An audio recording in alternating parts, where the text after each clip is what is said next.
श्रीगुरुभ्यो नमः। दृष्टिं मयि विशिष्टार्थां कृपापीयूषवर्षिणीं हेरम्बदेहि प्रत्यूहक्षेणव्यूहनिवारिणीम्। विगत दिन में हम लोग 15 श्लोक 15वें श्लोक तक अध्ययन किए थे, जिसमें भगवान श्री राम के सब शास्त्रों के अर्थ की ज्ञाता, स्मृति विचक्षण और सबके प्रिय है, सज्जन है, बुद्धिमान है, कृपणता नहीं है, उनमें ये सब गुण के विषय में चर्चा हुई थी। अब हम लोग 16वां श्लोक पाठ करते हैं, मूल पाठ, और उसके क्रम से अन्वय, व्याख्या और समास और राष्ट्रभाषा में उसकी अर्थ, इस क्रम से हम लोग अध्ययन करेंगे। मूल पाठ पढ़ते हैं। सर्वदाभिगतः सद्भिः समुद्र इव सिन्धुभिः आर्यः सर्वसमश्चैव सदैव प्रियदर्शनः। श्लोक का अन्वय इस प्रकार है। समुद्रः सिन्धुभिः इव, अध्याय करेंगे कर्ता को कर्ता, सह रामः सर्वदा सद्भिः अभिगतः अस्ति, ये पद भी हम लोग अध्ययन करते हैं। आर्यः सर्वसमः एव च सदैव प्रियदर्शनः सह रामः अस्ति। इस प्रकार ये श्लोक के अन्वय है। तो अन्वय क्रम से हम लोग प्रतिपदार्थ को देखते हैं।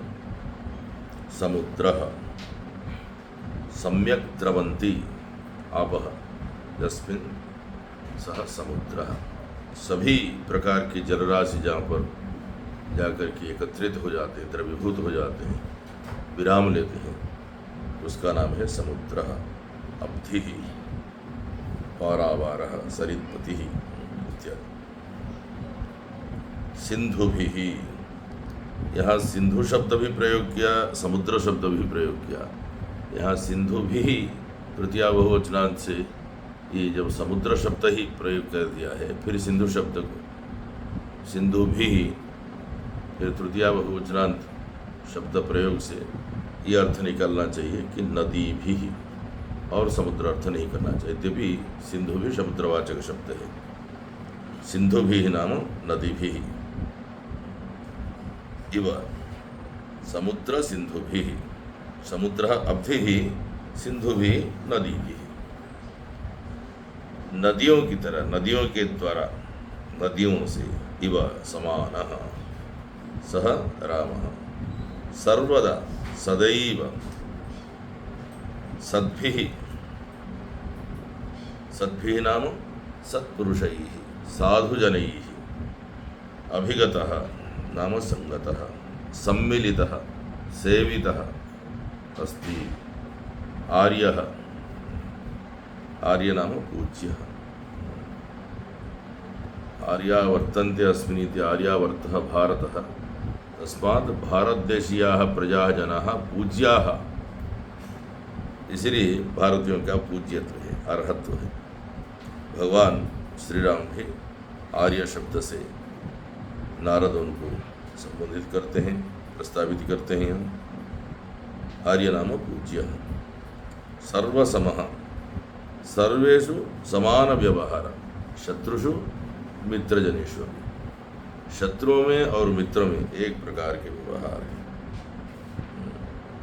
और उदासीनों में भी, जो शत्रु नहीं मित्र भी नहीं, उदासीन है, कोई विषमता के भाव नहीं है, वैषम्य रहित है। एवंच सदैव निरंतर प्रियदर्शनः सुंदर रूपः।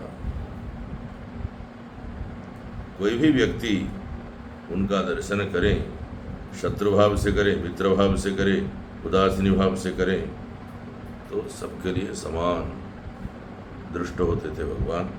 प्रिय दर्शन, उनको देख कर के प्रिय भाव मन में उदित होता था। इसका समास आदि भी देख लेते हैं। सर्वेषु समः सर्वसमः, सज्जनेषु दुर्जनेष्वपि, प्रियं दर्शनं यस्य सः प्रियदर्शनः, बहुव्रीहि समास। समुद्रोब्धिकूपारः पारावारः सरित्पतिः, समुद्र के लिए अमरकोशकार ये सब शब्द कह रहे हैं, पर्याय शब्द। अर्थात श्लोक का सामान्य अर्थ ये हुआ, जैसे समुद्र नदियों से मिला करता है, नदियां जाकर के समुद्र में मिल जाती है, उसी तरह वे सज्जनों से मिला करते हैं। अर्थात सज्जनों की भीड़ उनके राज दरबार में हमेशा लगी रहती है। अच्छे पुरुष उनको श्रेष्ठ मानते हैं और वे सबको समान भाव से देखते हैं, और वे सदैव प्रिय दर्शन होते हैं। कोई भी उनको देखें तो उनके दर्शन से प्रियत्व अनुभव होता है व्यक्ति को, दर्शन करने वाले को, और उनको देखने से किसी को भय भी मालूम नहीं पड़ता है, नहीं होता है। अभयम सर्वभूतेभ्यः, ये तो चतुर्थाश्रमी सन्यासी बोलता है, लेकिन द्वितीयाश्रमी होते हुए भी भगवान में गुण निहित है। आइए उसके बाद में 17वां श्लोक पढ़ते हैं, गुणपाठ। स च सर्वगुणोपेतः कौशल्यानन्दवर्धनः, समुद्र इव गाम्भीर्ये धैर्येण हिमवानिव। अन्वय क्रम इस प्रकार के हैं। सच सह यह रामः जनैः श्रुतः, सह रामः सर्वगुणोपेतः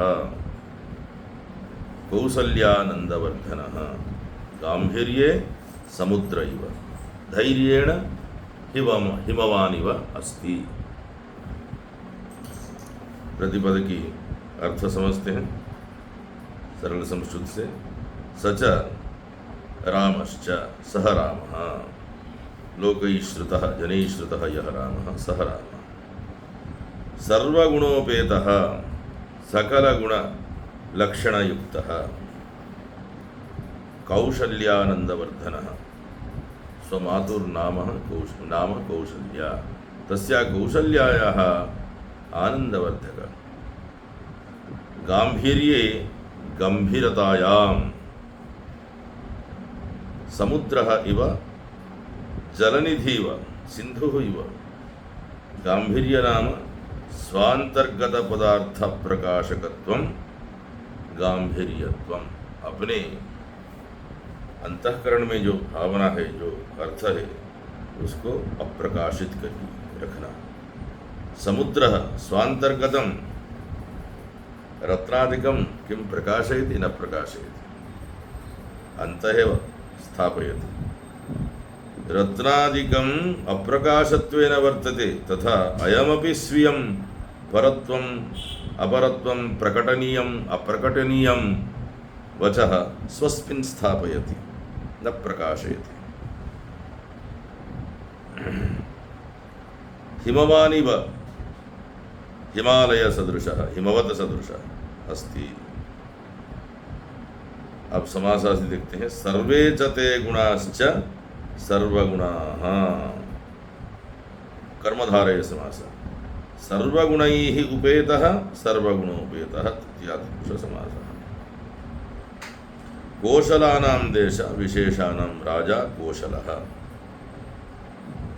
कोशलस्य राज्ञः अपत्यं स्त्री कौशल्या, तस्याः कौशल्यायाः आनंदं वर्धयति कौशल्यानंदवर्धनः। गंभीरस्य भावः गांभीर्यं, तस्मिन् गांभीर्ये। सप्तमी तत्पुरुषः। धीरस्य भावः धैर्यं, तेन धैर्येण। अब ये अर्थ हुआ